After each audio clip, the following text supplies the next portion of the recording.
Hey, Sarah. Hi, Casey. How's it Welcome going? back, everybody. Episode 2. Woohoo! Thanks, everybody, for all your super kind words about our first episode. We are also really excited that everybody is tuning in and we're getting lots of great feedback. So thanks for watching and thanks for coming back. This episode's going to be all about shawls because we've started our knit along. So thank you to those of you who bought your yarn and have joined us. It's not too late to join in though. So we're going to talk about the knit along a little bit more this episode. But so Sarah's kind of the shawl expert here. You love shawls. So I love shawls. I don't know that I'm a shawl expert, but that's like at least 20. Right. I feel like everybody has their like knitting happy place. Like some people love to make socks. Some people love to make sweaters. Like I love to make shawls. That's my knitting happy place. So expert, that's like, I'm not an expert. I just make a lot. Well, you have experience. Let's say you have experience with. I have many shawls. Yes. Many. And I have one and I'm wearing it right now. Well, it looks lovely on you. Thank you. So I want to learn a lot more about shawl knitting and the types of shawl knitting. And I feel like I started mine, which is the, why am I blanking? The Nightshift by Andrea Mowry, which Sarah helped name, by the way, which is super cool. But it's a very nice beginner knitting shawl. And I didn't think that any of the techniques were difficult. It's mosaic knitting. Mine's scrappy. I ended up just using like scrap yarn worsted weight in all sorts of different types of fiber bases. And it's very pilly. I wear it all the time because it's my only shawl. But so Sarah's going to talk a little bit more about all the different types of shawls, especially triangle shawls. Yes. So tell me about the one you're wearing right now. So this shawl was actually the very first shawl that I ever made, which wasn't that long ago, I'm sad to say. So if you remember from the first episode, I knit lots of hats and scarves for a really long time. And then when I came back to this world of knitting, I was like, ooh, I'm gonna do it. I'm knitting something else because I was done. And I had actually originally bought this yarn, which I believe is Dream in Color. I bought it so long ago now, but I'm pretty sure that that's the brand. I had actually bought this yarn to make a baby blanket for my baby, who's now 8, almost 8. And I was working on this pattern. It was like a free, I don't even remember what it's called. It's like forest some pattern. And I was working on this pattern and I was like struggling because it was lace and it wasn't difficult, but I was just like angry at it. We've had our conversation about lace, right? Like I love lace. I love the look of lace. I knit lace, but not a lot because it's not my happy place. And so anyway, so it was lace. I was like fighting through it. It wasn't going fast. And then my really, really dear friend who, she was actually like an adult camp counselor to me when I was a teenager. And we hadn't been in touch very much, but at any rate, she had come back into my world and she was like, oh, I heard you're having a baby and I knit a blanket for your baby. And I want to give it to you at this thing that we're going to. I was like, okay. And sure enough, it was the pattern I was making. No. Yes. And it was like exquisitely done. So I was like, frog, like mine. I was like, like, I'm just like, it's not important. And so I crocheted a blanket instead because it was so much faster. So this yarn has like a history because it was purchased to be a baby blanket. And in some ways, I'm actually kind of happy that it came back to me because I don't have the best lighting today because it's really, we're having typical Seattle January, as we like to call it. It's like gray and dreary in the middle of June. But anyway, this color is like sort of an olivey forest green and like a mahogany kind of color. It looks brighter in this lighting that I have than it actually is in real life. I think it's a little more dark and saturated in real life. But this is like the most simple shawl on the planet. It's called the Big Cozy. I don't remember who it's by. I'll tag them below. But I just wanted something super simple, super, you know, it's mostly garter with just these yarn over eyelets in it, if you can kind of see them. And then, you know, there's an eyelet down either side in the front with a single stitch. So it is like the most simple shawl you could possibly ask for. It's classic triangle construction, which we should talk about. So as you mentioned, shawls, you know, obviously, as we all know, come in several shapes and sizes. I think rectangular is like kind of like a big scarf. It's more like a wrap. I don't make a ton of those, although my very, very lovely friend, I gifted a fingering weight shawl to that was like a rectangular shawl, and it was like 1,600 yards of fingering weight yarn. So it was like a tiny blanket. You're a good friend. Yeah, I maybe didn't realize the yardage when I agreed to make it for him, but he is, if anyone's knit worthy, he is. So glad it went to him. But that's really the only triangle shawl I've made. It's just not a style I wear. There are also pie shawls, which I think is a shawl shape a lot of people don't think about, which is circular, right? So it's like a circle, it's like a circle with a slit in it where you can like wrap it over. And then they make half circle shawls, half pie shawls as well. Those shawls tend to be large, I think, just because, you know, you're knitting something that's like a diameter. Not always true. You can have sort of skinny ones as well, but those are, I don't put them kind of quite in the same, like the long skinnies with a circular edge, I don't put them in quite the same, they're not quite in the same place as a pie shawl. Like a true pie shawl is a huge, it's like a big circle. There's a great half pie pattern by Rachel Reese of September Knits called the Nasturtium. It's she did it in collaboration with La Bien Amie. I haven't made it yet, so I don't have the sample to show you, but it's brioche and it's beautiful. It's totally beautiful. And she was inspired by the nasturtium flower. If you've ever seen the leaves of the nasturtium flower, they're kind of a circular shape with this sort of very distinct veining in it. And so the pattern mimics that, and it's lovely. It's a really, it's a great one, and it's 2-color brioche, which is my jam. So I think of all the pie and half pie shawls, that one's kind of up on my list to make. But I think the most popular shawl pattern is the triangle. And I think partially because it's so malleable and it's easiest to wear and it's very traditional. So I like to wear my shawls like this. This is just generally how I wear them, which is kind of bandana style with the pointy part in the front and the 2 sides here. Most of the time, I just tie a big old knot here. I mean, like a full knot, that's only half of one, so that it doesn't slip. And then that's kind of that. You can do like what Casey did with her wrist ruler, and do like a cool little cuff. So they make cuffs. This is one of them. I like this particular one because it also fits my wrist like a cool bracelet, and then I feel very trendy, which I'm not. You are. I don't know about that. But at any rate, then if you just hook it, so I untied this, so it's free now.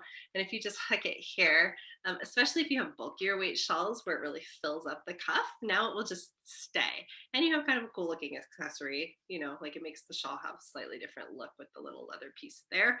So it's another look, and it's secure, which is nice.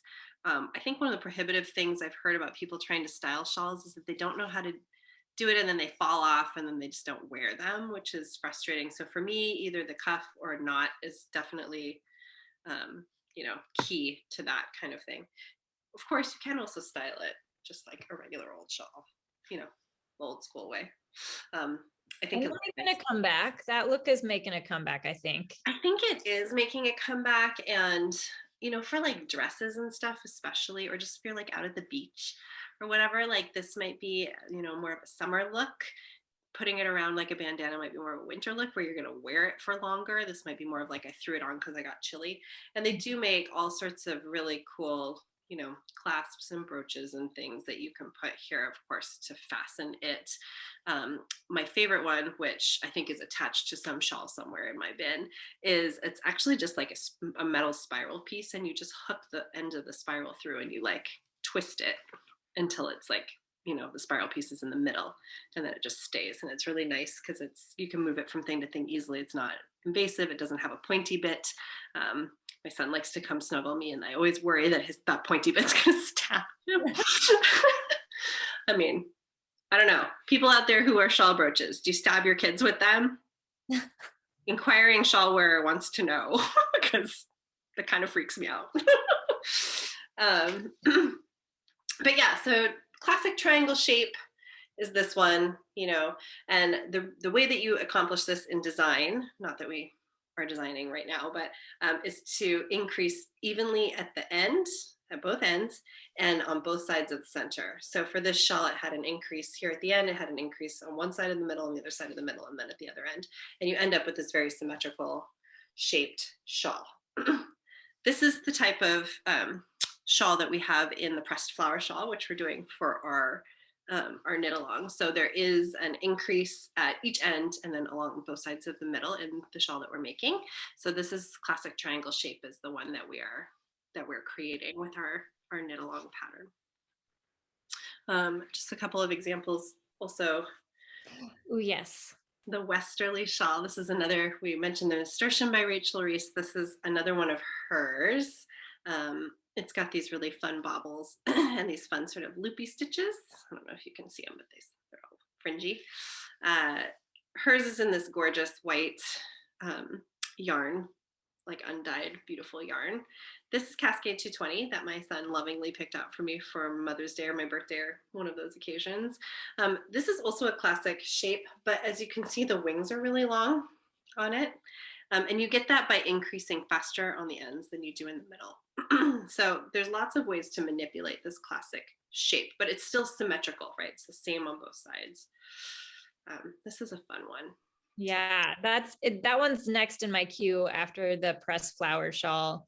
I've been wanting to knit that for a while, and I purchased the pattern when Rachel had a big sale. I don't know, it was like last winter, and I'm like, I need to get this. It's a super fun shawl to make. I have to say, I feel like people have a love or hate relationship with bobbles. They're slightly time consuming because you just have to either knit or crochet them in. You would crochet, if you're doing crochet bobbles, you crochet them while you're knitting. So like you stop, you use a crochet hook, you make the bobble, and then you go back to knitting. And some people love that, like the interruption, because it's interesting. And some people hate it, right?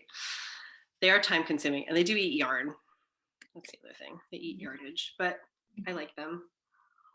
I've never knit anything with bobbles, so that's also why I want to knit that, the fringe and the bobbles. And it seems like a lot of new skills and just the texture.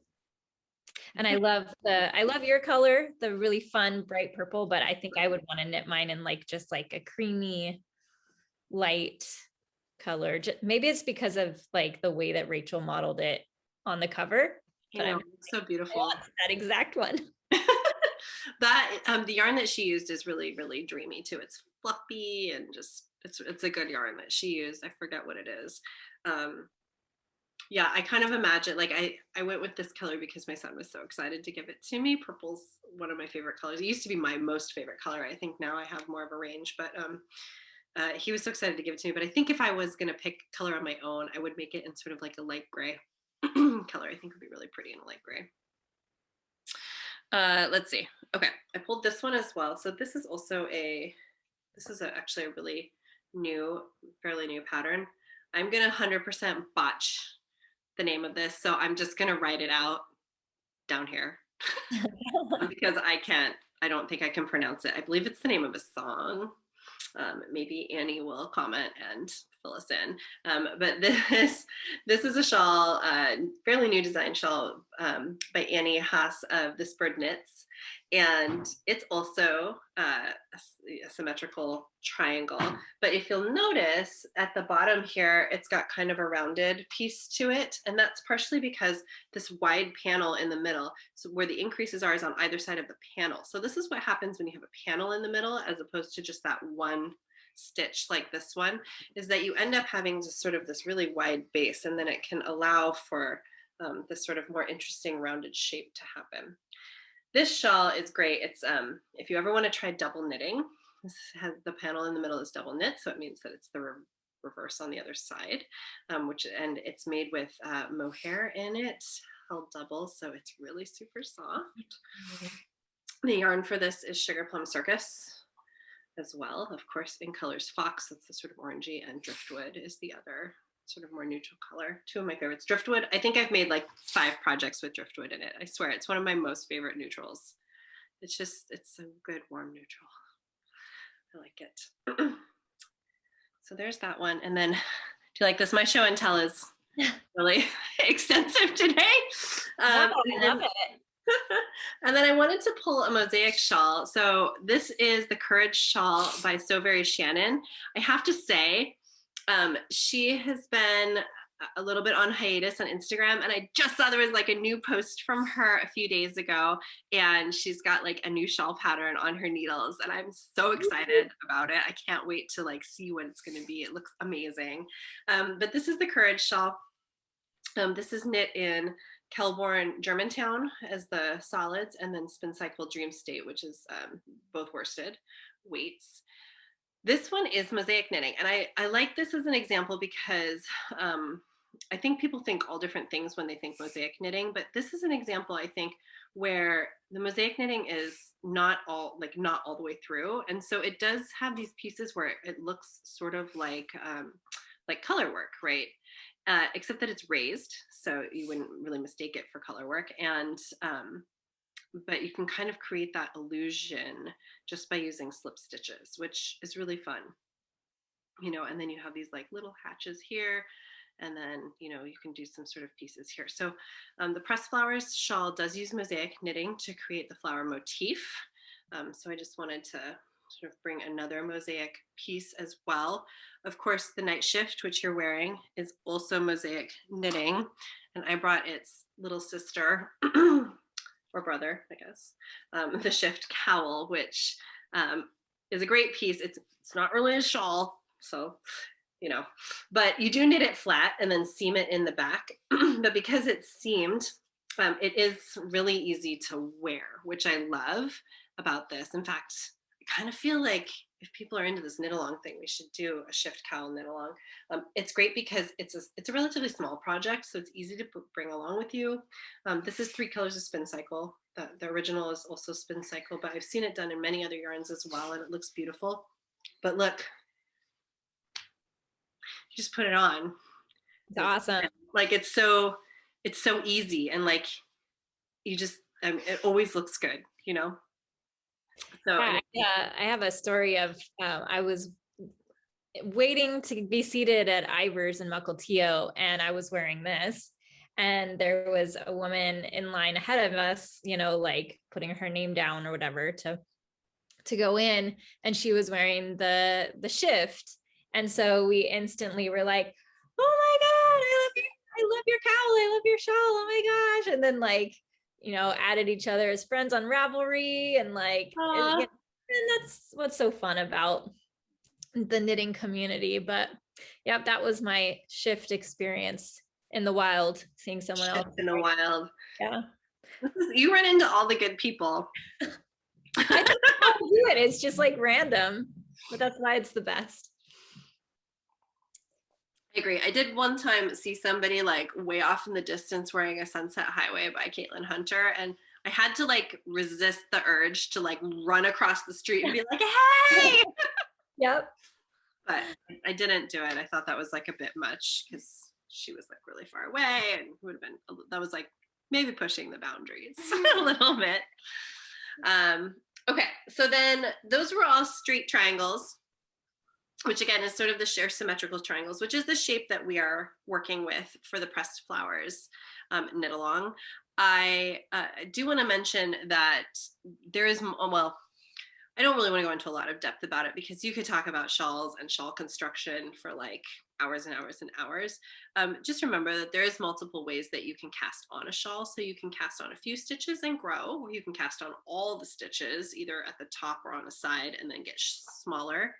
You can cast on in the corner and get wider in the middle and then shrink back down again, which is like the Serrana shawl we had on the last episode that I'm proud to say that ever since I pulled it out, I've been working on it a couple rows at a time. But that's what that shawl does. So there's lots of different ways that you can have construction of triangle shawls, well, of every shawl really. I just wanted to pull out an asymmetrical couple, just two asymmetrical examples just to show a difference. So this is the satellite shawl. So as you can see, I mean, I don't have enough room to really show you the whole thing, but as you can see, it's shorter on this side, right, than on this side, right? This side is very long.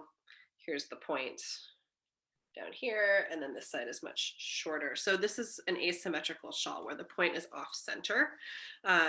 If you haven't seen the satellite before, it is absolutely gorgeous.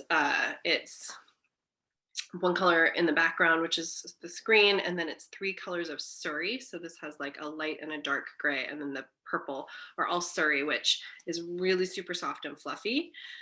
Brioche and garter, my jam. And then it's really interesting because in the construction, you do short row shaping to get these sort of pie wedge pieces with the darker gray here, which is really, really nice. So this is a really fun shawl to make if you haven't checked out the Satellites by Andrea Mowry. And this is in Huckleberry Knits, and then I think it's called Cumulus, the Surrey that I used. But anyway, really fun. So that's one example of an asymmetrical shawl. I think the asymmetrical shawl I wear the most is this one, which is Plumpy. It's another Andrea Mowry pattern. It's gorgeous. So for this shawl, this is one where you start with only a few stitches here and you grow all the way to this very long end at the end. And so it creates a long and skinny asymmetrical shawl. Like it almost doesn't even look like it's a triangle, but it is. There's the point. So it's a very long and skinny one. This is, again, Sugarplum Circus yarn in 3 colors. Let me see if I can remember. Moon, I might not know all of them. Midnight Madonna is the dark one. And Jensen's gonna kill me. I used to know all the colors. It'll be down there. I'll write it down there. I want to say it's like raspberry something, but I'm totally making that up. So I have no idea. Asymmetrical shawls, I feel, can be a little bit tricky to style sometimes because their shape is so variable. So like this one's long and skinny. You know, the Satellite is a little bit more like your traditional looking triangle, just with the point kind of off center. They can be huge. They can be, huge, or they can be thinner, even thinner than this. So there's a lot of variation in asymmetrical construction, which really just means that you're usually increasing just on one side of the shawl or decreasing on one side, depending on if you've cast all the stitches on, but not the other, or not at the same rate if you are doing it on both sides to create that asymmetry. The Plumpy I wear all the time. I bandana style it still, even though it's not a true bandana, and I just kind of wrap it and tuck it. And honestly, like the tails back here, the other tails back here, sometimes depending on what I'm doing, I just leave it like this and like go, especially if I'm going to have like a coat or sweater or something over it, because the other piece of clothing will trap the back of it. If I'm in a situation where I know I'm moving around, I just do the same thing, to be honest. I just tie it. I tie my shawls, the poor ends of my shawls get so abused. And then leave it. And I think, sometimes you got to play with it a little to sort of get it to go. So one of the things I think that's hard about asymmetric shawls is because, as you saw, the other one was like nice tied up against my neck, and you can kind of fidget with it because it is symmetrical, and this one isn't. So it does this kind of thing. So that's where you have to kind of, mess with it and see, so maybe over your shoulder a little more or whatever, to try and get it to sort of stay in a way that you want. And I do find that I have to reposition these a lot more when I wear it this way. But I love it. I mean, I love this shawl, and I think, you can style it to look great. This is also a good place to use your cuff if you don't want to tie it, especially because it's asymmetric, and then it holds whatever's at the top by your neck a little bit better. So, this is a good opportunity as well to just sort of cuff this guy. So that works too. There's a lot of chaos happening behind me, by the way. If you can hear my dogs and stuff, I apologize. But anyway, so you can cuff this too, and then you can see how the knot sometimes shows up. So sometimes I think a cuff is a nice answer for these, because you can just use the cuff alone, and then it's not so like the knot doesn't creep up or whatever. But yeah, I like my jam. it kind of looks like a bird wing or a dragon wing, even like the way that it's just like so long, and I don't know. I like that look. Yeah, I like this. I like this look too. And this shawl in particular with the construction, um, if you don't know it or you haven't made it, it's 3 colors of sport weight is one version, and that's the version that this is. There is an even larger version of it within the same pattern when you purchase it, where you can do 4 colors of DK weight yarn. And I want to make another one because I wear this one so much, and I want to do the DK weight version. But I think part of what I love about this shawl in particular, besides the fact that it's garter and brioche, which is my favorite, is that there are these panels where it's single color garter for a little bit, but most of the time, so each color has its own single panel garter, but most of the time, even the garter is 2 color, right? So this is like the white and the purple together, and then the white and the sort of raspberry color together. So even the garter has this like amazing sort of look to it, because it's it's not just always single color garter either. And so I love, like, this is the 2 darker colors together. So I love that about this shawl, and how it plays with the brioche. It's just lovely, and you still get that center line kind of, so that you can have a triangular shape within the triangular shape. So it's just a really, really lovely knit, and the pattern's beautifully written. So so yeah, I think that's all I brought. I'm going to throw my shift back on because it's so easy to. Well, I know you have way more than that, but we don't have enough time to cover all of the beautiful shawls you've knit. I do. I think I like shawls so much because it's like a garment where there isn't shaping, in the sense that it right, is reliant on what your body shape is, right? So you're not trying to figure out your bust measurement. You're not trying to figure out, if the armhole depth is okay, or, if you want to add, waist shaping in one, either in or out or whatever, right? Like there's none of that. It's just, and I like that too. I mean, I think that's fun and a piece of knitting. But for me, just getting into the shawl, like, you're just knitting the shawl for the sake of the garment, and I love that about it, in that sense, that you can just like focus on knitting this amazing, beautiful garment. It's like a mini blanket kind of, right? Without all the work of a big blanket. Don't have to swatch per se. Like, if you really want to make sure that it's exactly like the designers, and you can swatch, but for all of you people who skip swatching, which used to be me, but now I swatch. But you don't really have to with the shawl, and you can play around with yarn weight like you're doing with the, I think we may have mentioned this in the last episode, but you're using sport weight for the pressed flower shawl. And so I think that's awesome. Yeah, we'll see how it goes. I did, because I'm switching the weight, I did think about swatching it. I don't typically swatch shawls because, again, you're not trying to fit measurements, right? That has only bit me once, and it was the very first lace shawl I ever made. And so I think probably that my lace was too tight. That's what I think, because my gauge tends to be, I tend to pull a little tight to begin with. So yeah, so then when I blocked, it was supposed to be this like, sort of normal size shawl, and it was tiny, and I was like, meh, kind of fudged that one. But yeah, I did think, because I don't know, what do you think? Should I swatch because I switched the weight, or should I just go for it? No, you should go for it. I hate swatching, I won't lie. I do it for sweaters, but I don't like it. Mm-hmm.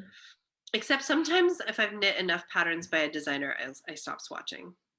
Because you know what your gauge is going to be. Yeah, Rachel from September Knits, I have knit so many of her patterns, and I test for her, although I haven't tested for her in a while, although I think I'm going to test for her upcoming design. I hope so. Yeah, I've knit so many of her patterns that I just know at this point, for the most part, so I stopped swatching. Maybe that's a no-no. I don't know. It seems to work out.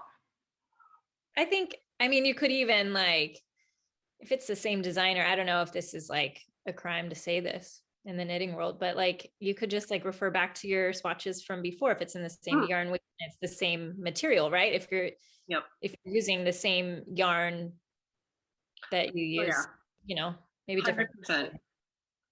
I totally agree. I mean, and I think you can do that for any designer. It doesn't even have to be the same pattern, right? Like if you know that you knit, sweater A in, let's say for me, Sugarplum Circus DK at a particular needle size, and you are knitting a new pattern with the same type of yarn that uses the same needle size. Like I totally have used sweaters as my swatch before, like previously made sweaters.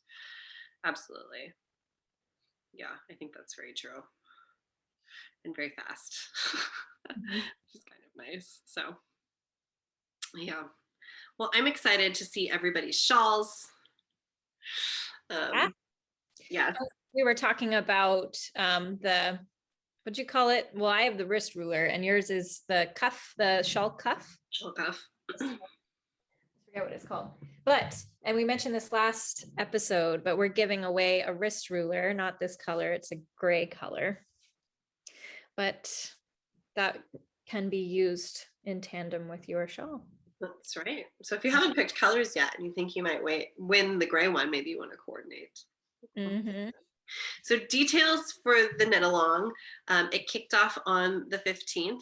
So plenty of time still to join though, because the final day is going to be August 1st. So it's just over 6 weeks to make this shawl. It's my birthday, August 1st. So it's a great. How did I not know that? Oh, that's exciting. We'll have like a show your finished objects Instagram live birthday party for Casey. Knitting birthday party. Heck yeah. That's the best kind, right? 100%. Yeah.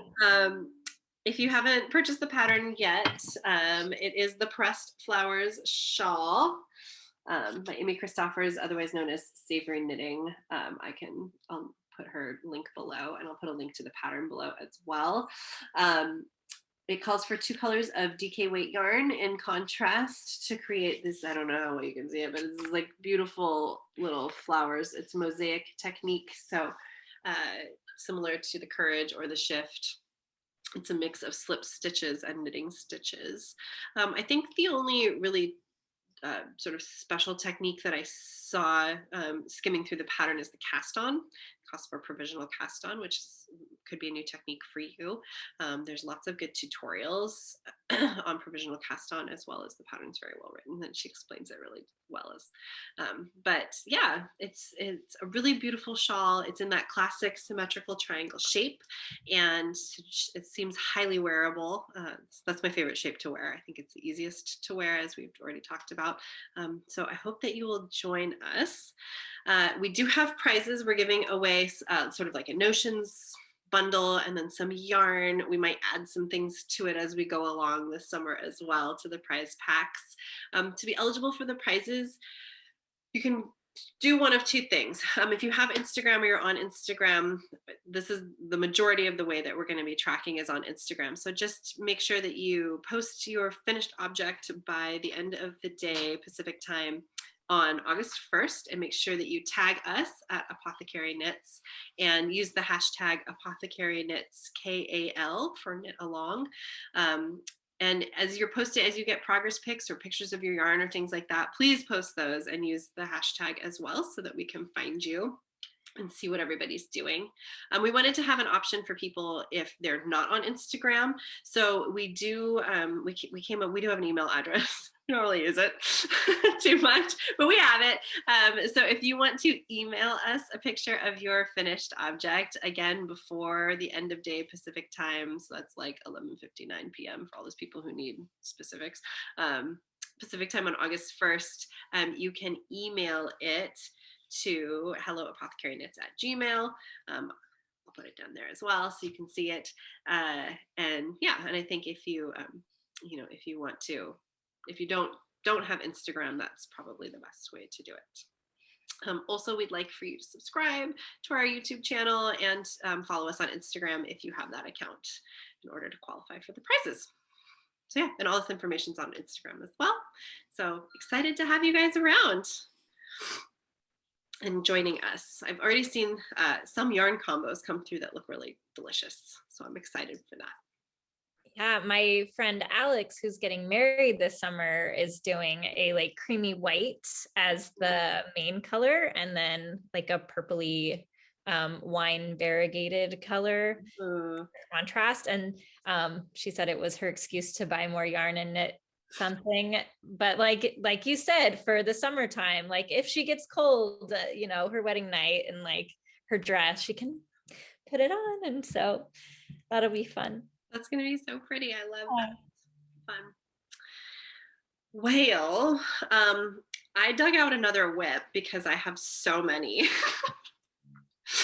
And I figured that can be my last piece of show and tell, Casey, and then it's all you. So should we do it? Yeah. Okay. I also wanted to share, I am a project bag lover and maybe a slight hoarder. So I just thought I'd share. This is one of my favorites. It's from Woodsy and Wild. It's super cute. Has a zipper pocket on the outside of that side, a slip pocket on this side. Does have a little handly deal if you need that. And then here's one thing I love about this is that when you open it up on the inside, I don't know if you've seen these before, there's one sort of pocket down the side here, one sort of pocket down the side here, and then in the middle it's got the middle pocket with magnetic snaps in it. So the middle pocket stays closed, and I don't know why, but I love knitting out of this bag. It holds a ton, first of all, like way more. I knit my entire Plumpy shawl in this bag, which doesn't seem that big, but the thing fit in here quite easily. And then because the pocket in the middle is humongous, I'm not doing a very good job showing it, but it's huge, huge. Anyway, so I love her bags. She's the great one to check out. And hiding in here, I posted the swatch, so I figured I better show the small amount of the whip that there is my Broadleaf sweater by Wool and Pine Designs, the same people who did the sea glass tee. So this is it. It's brioche. So pretty. It's gorgeous. So it's a bottom-up sweater construction. Because it's brioche, of course, it's reversible. So this is the other side. It's like a little bit more subtle this way. I meant for it to be this way. You know, it's funny, sometimes when you make brioche, you mean for it to be one way and then you end up really loving it the other way. That's what happened with my satellite shawl. The brioche part I like better the backwards way. But at any rate, so this sweater is bottom-up construction. It's got, this is the front panel. It's this sort of giant brioche panel in the front. This sort of similar panel on the back is actually all fingering. No, wrong. It's all, well, it is fingering weight, but it's all stockinette is what I meant to say. So it's a stockinette back. There is an option to do brioche front and back if you want. I liked the look of there being sort of more discerned front and then the stockinette back personally. So you knit the two panels and then you seamed at the shoulders and then and then you create the sleeves. So it is that sort of bottom up panel type construction. I don't mind seaming, but I wouldn't say that I'm like the best at it. So I've been trying to pick up more projects that need seaming so that I get more practice, really, honestly, because I like to try and do that with techniques. Oh, the yarn. You can guess. Do you want to guess? Yeah, Sugarplum Circus, isn't it? Didn't I tell you that I make like everything out of Yes. yarn? It is almost everything. It's Sugarplum Circus yarn. Again, the blue is a color called So Royal. It is gorgeous. It's gorgeous. This light is making it shine maybe ever so slightly brighter than it is in real life, but it is this kind of a tone. It's beautiful. This light is just like really bright that I have on. And then it's coupled with this amazing variegated colorway called I Put a Spell on You. And you use the variegated or the background color also in Mohair. So it's Mohair and fingering held together. I always find it's interesting when you purchase the same colorway into, the Mohair's got a sheen to it, but in two different, either yarn types or yarn weights, that you can see like how differently this exact same dye dyes up onto, two kinds of things. It's much more muted on the Mohair, I feel like, than in this. It's like quite vibrant here. But this is a colorway I had been wanting to use forever. And I find that I love her yarn so much, and I know her colors so well that I'm constantly like, I want to make something with that colorway, and then I try to find a project for it, as opposed to the other way around. Like, oh, I want to make this project, I need to find yarn for it. I'm often trying to find a project for her yarn color. So this is one of those situations where I was like, oh, I want to use it. So that's how I came up with this. And it's just gorgeous. Someday I'll finish it. Yeah, the sweater is really beautiful. If you don't know it, go look it up. It's really gorgeous. But yeah, so. Yeah, that's the one where it's like, I really want to knit it for the finished object, but I know that the process is going to be, it's like I think it is the love-hate. It's beautiful, you know? I have to say though, I think one thing that people forget with brioche panels like this, or with brioche like this, is that usually it's one, remember, crash course again, for people who don't do brioche or need a refresher. 2-color brioche, you're going over and then sliding it back, and then second color, and then flipping it, and then over with one, sliding it back, and then second color, right? So when you do lace work like this, not always, but a lot of the time, you're going over the first time, and that's when you're doing all your increases and decreases and things, and then you slide it back, and then the second one is just your normal second color follow-up, and then when you flip it to the other side, usually you're just doing straight brioche. So it's out of every 4 passes that you're making, it's just one that has all the crazy increases and decreases in it. So I mean, depending on how familiar you are with brioche, you kind of get into a rhythm where it's not actually as much extra work, I think, as it looks. It looks a lot fancier than maybe it is, if that makes sense. But yeah. But yes, it is one where I have to concentrate. So yep. Not necessarily that super potato chippy, like just sitting and eating it, just sitting and eating. No, you don't eat it. Sitting and watching just one more row, like that's kind of knitting necessarily, right? You definitely have to like concentrate and look at the thing and figure out where you are. So yes. But yeah, so there we go. I'm done with my show and tell. I showed enough. Well, I have a finished object to show, and it was easy, and it's tiny. So these projects are so satisfying because you just finish them so quickly, right? This is for my Aunt Judy, and she is the aunt who taught me how to knit in high school. I love that. So, and this is called the Frida headband by Emilie Lewis, I think. So I probably said your name wrong, designer, sorry. But it is a free pattern on Ravelry, which is awesome. I love a free pattern. Me too. And it is, so it's supposed to be a free pattern roundup. Ooh, we should. That's a great idea for a future episode, because there's so many good ones out there. And then the danger with free patterns is not all of them are tested, right? And so you never know for sure if they're going to fit right, unless enough people have knit them, and you can see like the projects page, and you can see how many people have knit it, and then you can read the notes. But there's a lot of really good free patterns out there. There is really good ones. And like a headband, it's like you don't need testers, right? It's like a one size fits most skull sizes, right? But so this is supposed to be fingering weight and mohair double stranded together. But I kind of modified it so I could use a DK with the mohair. And so, but the technique, so I have less stitches than recommended, obviously, because I'm using a heavier yarn weight, but this is called double stockinette is the technique. And it's really squishy, really plump, and then it doesn't curl on the edges like stockinette would otherwise. So basically it's like you're like knit one, purl one, ribbing, but instead of purling one, you're just yarning over, or not yarning over, you're slipping with the yarn in front, like slipping purlwise with the yarn in front. Yeah. And so it gives that kind of really squishy texture. And then, I blocked it so that the mohair would really bloom. And then it gave me like another inch, so I wouldn't have to knit as much. So smart. But it's really cute. I might make one. Oh, I love that. Right? It's so cute. Oh, and the technique for the little knot up here.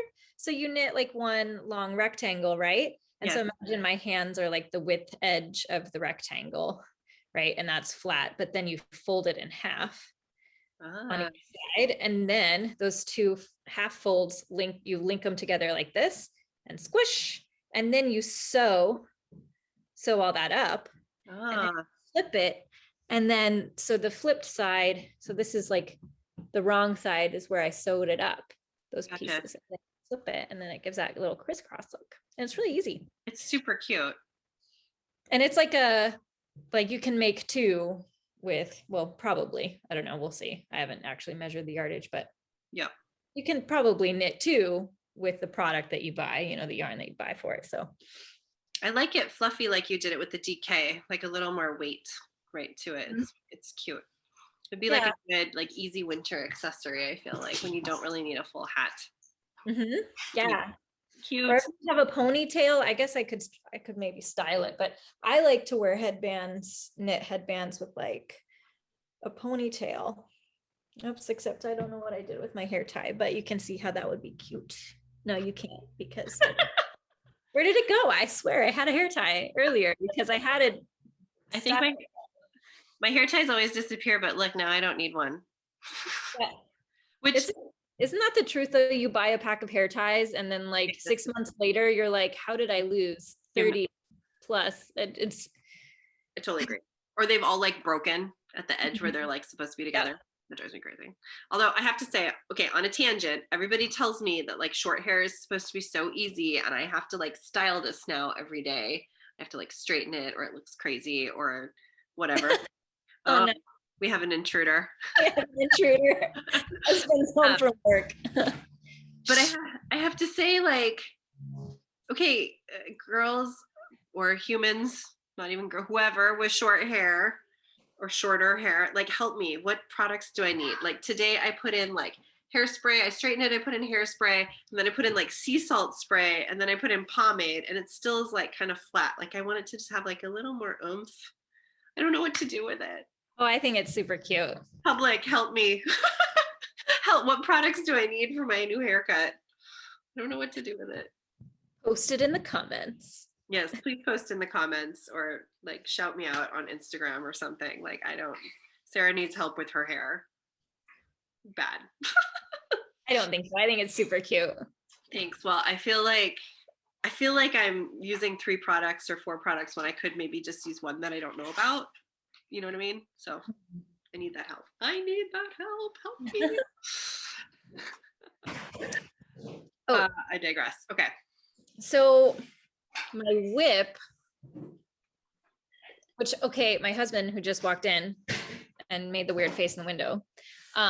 He was also like, he watched the first episode and he was like, you have all these acronyms, like you should probably break those down for your audience because they're not going to know what it's like. Okay, but if you're a knitter and you're willing to sit through 45 minutes of us talking about knitting, you probably know what these terms mean, right? But anyway, WIP stands for work in progress, if you didn't already know what that meant. And he also was like, oh, and KAL sounds a lot like cowl, and so that could also be confusing. They do sound a lot alike. No. Anyway, but so for the people who need to know. The people need to know. So there you are, people. We're work in progress. Now you know. I'm a work in progress. We're all a work in progress. So my work in progress is the Superbulky grandpa cardigan. And this is for my dad as a Father's Day / birthday present that probably won't be knit in time, but it'll be soon enough, right? It's knit with Superbulky weight yarn. And I have like the collar started here and it's knit flat, right? And so there's a right side and a wrong side. And this is my first cardigan. So I'm learning a lot. I've had to like frog back 3 or 4 times because I keep messing up because this is a new thing for me, but I love this like super bulky weight because it just is so squishy and it knits up really fast. I will say I swatched for this and I'm so glad I did because I realized that even though this is super bulky weight yarn, and it's the same as the pattern, the designers used yarn that was like 70 yards per 100 grams and mine is like 114 yards per 100 grams, so mine's way lighter even though it's the same yarn weight. So I had to figure out what to do to make it fit my dad, and really honestly I'm just going a size up because I figured if I went needle sizes up it would just make it too drapey. That's not going to give him the, you know, the texture, the feel of like a thick heavy cardigan. And so I'm just knitting actually like the cardigan size up, and hoping that maybe with blocking and if I have to manipulate it to fit him right, it'll fit. But the yarn is this, I got this at my local yarn store on Whitby. It's Mirasol Ushya, and it's merino wool in like a, I don't even know what the, corn silk colorway. I like it. It's kind of like a fresh cut grass kind of color. So, but that's it for me and whips. Works in progress. And is that, you said you're knitting it flat. Is it in panels? No. Oh, that's actually, that I'm glad you brought that up because I was looking at, it's a whole other episode we need to have about how there are hardly any patterns for men out there or masculine style designs, right? And then there's a lot of unisex designs. So even though this was a design for women with like body shaping, I'm just going to omit the body shaping and make it work for my dad. But so you were asking the construction. I just did not want to have to knit it in pieces in panels. And so I looked at all, like there were maybe 50 search results after I put all the filters into Ravelry for what I wanted in super bulky weight yarn.